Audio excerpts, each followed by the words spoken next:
I know there's been a lot of discussion since Friday's report, that people are being paid to stay home rather than go to work. Well, we don't see much evidence of that. That is a major factor.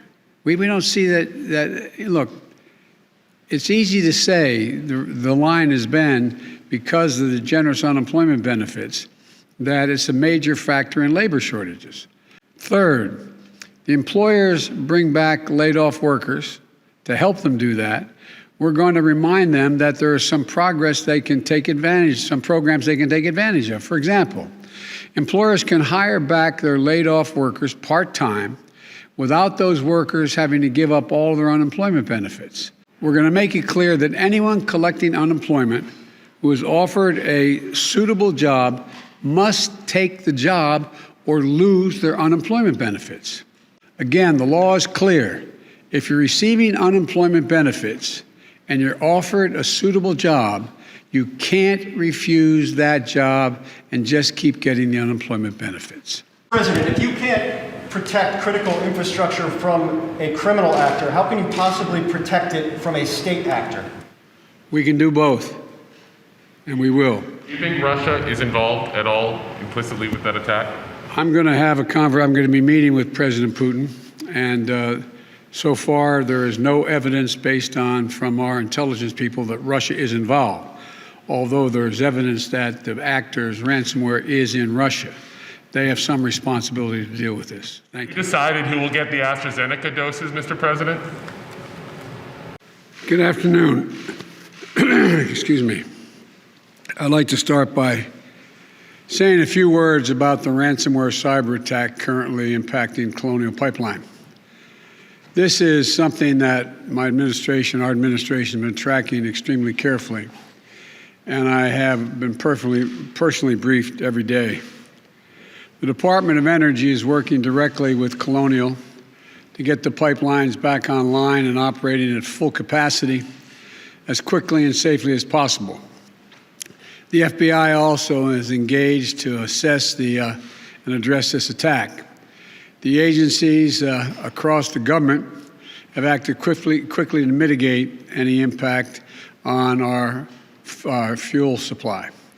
And over the weekend, at my direction, the Department of Transportation issued an emergency order to loosen restrictions on truck drivers in order to allow more fuel to be transported by a tanker. We're prepared to take additional steps depending on how quickly the company is able to bring its pipeline back to full operational capacity. The Federal Bureau of Investigation has determined Colonial's network was infected by ransomware, and it's a criminal act, obviously. FBI released details of the attack so others can take steps to prevent being infected. My administration takes this very seriously. We have efforts underway with the FBI and DOJ, Department of Justice, to disrupt and prosecute ransomware criminals. And my administration will be pursuing a global effort of ransomware attacks by transnational criminals who often use global money laundering networks to carry them out. My administration is also committed to safeguarding our critical infrastructure, much of which is privately owned and managed like Colonial. Private entities are making their own determination on cybersecurity, so to jumpstart greater private sector investment in cybersecurity, we launched a new public-private initiative in April. It begins with a 100-day sprint to improve cybersecurity in the electric sector. And we'll follow that with similar initiatives in natural gas pipelines, water, and other sectors. In addition to companies stepping up, we need to invest to safeguard our critical infrastructure. That's one of the many things my American Jobs Plan is designed to do. I also want to update the people on the progress that we've made in our recovery and the next steps that we're going to be taking. As we learned Friday, the economy created 266,000 jobs in April. In fact, altogether, since the time we took office, we've created more than 1.5 million jobs in the country. It's the most jobs created in the first 100 days of any president on record. more than 3 times the solid job creation that President Carter saw in his first 100 days, and more than 6 times what President Reagan saw.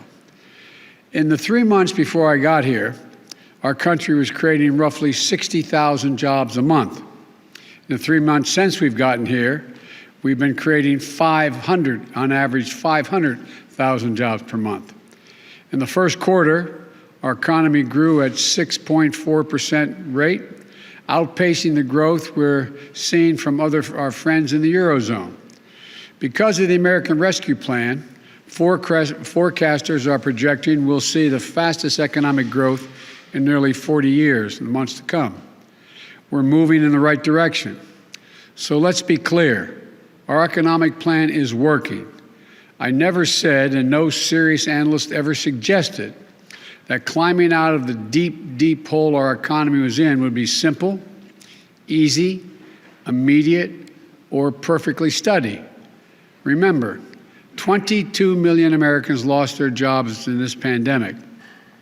So, some months will exceed expectations, others will fall short. The question is, what is the trend line? Are we headed in the right direction? Are we taking the right steps to keep it going? And the answer clearly is yes. I also want to offer a bit more detail on the month's jobs numbers in particular. These monthly reports are a snapshot, as you all know. They take 1 week, a moment in time.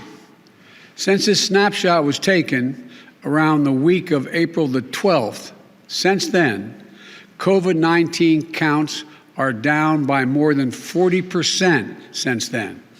And vaccination rates among working-age Americans has roughly doubled since then. This survey was taken before every adult was eligible to be vaccinated. So back then, 18% of working-age adults were fully vaccinated. Today, if it were taken, 34% are fully vaccinated. No wonder things in America feel better today than they did back when the survey was taken. With that context, here are the steps we're going to be taking to maintain our progress. First, today we're opening a portal for state and local governments to apply for the first funds from the American Rescue Plan. Because states and local governments have to balance their budgets, a lot of them had to lay off employees when the economy, state employees and local employees, when the economy slowed and tax revenues fell. We're talking about 1.3 million state and local employees out of work. Now, the money we're going to be distributing now, is going to make it possible for an awful lot of educators, first responders, sanitation workers to go back to work. Second, this is a year-long program. Second, we're delivering assistance to tens of thousands of restaurants and bars across the country. Today, we're sending out the first relief checks to 16,000 hard-hit restaurants with help for many more to follow. A lot more people are going to be employed. Third, the employers bring back laid-off workers. To help them do that, we're going to remind them that there is some programs they can take advantage of. For example, employers can hire back their laid-off workers part-time without those workers having to give up all their unemployment benefits. Here's another example. In the American Rescue Plan, we expanded a tax incentive called Employee Retention Tax Credit. This can provide a recovering small or medium-sized business a direct credit for each worker they keep on or a job that they rehire. Fourth, we're going to provide real help for people struggling with the challenge of childcare, which is making it hard for many parents who need to work, especially women, to get back to work. During this crisis, thousands of child care providers and centers were forced to close because they couldn't make ends meet with fewer students and higher costs to keep them safe. As a result, parents lost the support system they depended on for child care. and tens of thousands of child care workers lost their jobs. In fact, there are 150,000 fewer child care jobs now than there were pre-pandemic. The American Rescue Plan has already allocated funds to states to address the immediate challenge to our economy and of too few child care operations. This is the largest investment in child care since World War II. Today, my administration is releasing guidance to states to help get the funds they need out the door as quickly as possible to allow dramatic expansion and availability of child care in this country. With these funds, states can help hundreds of thousands of providers reopen and stay open and provide safe and healthy learning environments for more than 5 million children. These funds will also allow states to provide over 800,000 families with subsidies to pay for child care. Simply put, it's going to help working parents get back to work. This one-time investment is a real answer to a real problem our economy is facing right now. Well, look, fifth thing we're going to do, we're going to make it clear that anyone collecting unemployment who is offered a suitable job must take the job or lose their unemployment benefits. There are a few COVID-19 related exceptions so that people aren't forced to choose between their basic safety and a paycheck, but otherwise, that's the law. I know there's been a lot of discussion since Friday's report, that people are being paid to stay home rather than go to work. Well, we don't see much evidence of that. That is a major factor. We don't see that, look, it's easy to say the line has been, because of the generous unemployment benefits, that it's a major factor in labor shortages. Americans want to work. Americans want to work. As my dad used to say, a job's about a lot more than a paycheck. It's about your dignity, your place in the community, being able to look your kid in the eye and say everything's going to be okay. I think the people who claim Americans won't work, even if they find a good and fair opportunity, underestimate the American people. So we'll insist that the law is followed with respect to benefits, but we're not going to turn our backs on our fellow Americans. 22 million people lost their jobs in this pandemic through no fault of their own. They lost their jobs to a virus and to a government that bungled its response to the crisis and failed to protect them. We still have 8 million fewer jobs than we did when the pandemic started. And for many of those folks, unemployment benefits are a lifeline. No one should be allowed to game the system, and we'll insist the law is followed, but let's not take our eye off the ball. Families who are just trying to put food on the table, keep a roof over their head, they aren't the problem. We need to stay focused on the real problems in front of us, beating this pandemic and creating jobs. Again, the law is clear. If you're receiving unemployment benefits and you're offered a suitable job, you can't refuse that job and just keep getting the unemployment benefits. We're also working to overcome all the barriers that may be making it harder for people to get back to work. Child care, getting vaccinated, getting schools open. We're making progress in all these things. And we need others to step up and play a role as well. For example, we need employers to step up in a couple of ways. First, we need them to get help to their people and get them vaccinated.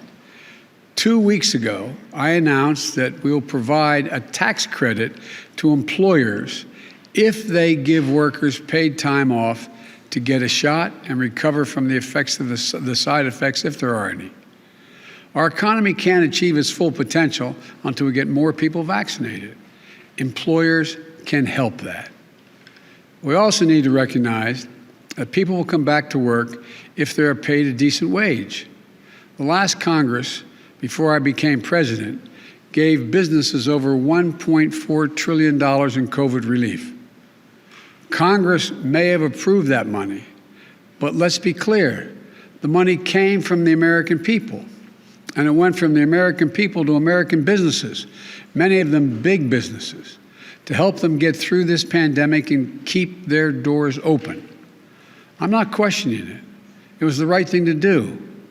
But my expectation is that as our economy comes back, these companies will provide fair wages and safe work environments. And if they do, they'll find plenty of workers. And we're all going to come out of this together better than before. So we need to stay focused on creating jobs and beating this pandemic today and building back better for tomorrow. The American Rescue Plan is just that, a rescue plan. It's to get us out of the crisis and back on the track, but it's not nearly enough. That's why we need the American Jobs Plan, which is an 8-year investment, strategy to make sure working people of this country get to share in the benefits of a rising economy, and to put us in a position to win the competition with China and the rest of the world for the 21st century. That's the next stage. That's what we're doing right now. We're working to get that passed. I want to thank you all, and may God protect our troops. Thank you. Mr. President, if you can't protect critical infrastructure from a criminal actor, how can you possibly protect it from a state actor? We can do both, and we will. Do you think Russia is involved at all implicitly with that attack? I'm going to be meeting with President Putin, and so far there is no evidence from our intelligence people that Russia is involved, although there's evidence that the actor's ransomware is in Russia. They have some responsibility to deal with this. Thank you. Decided who will get the AstraZeneca doses, Mr. President?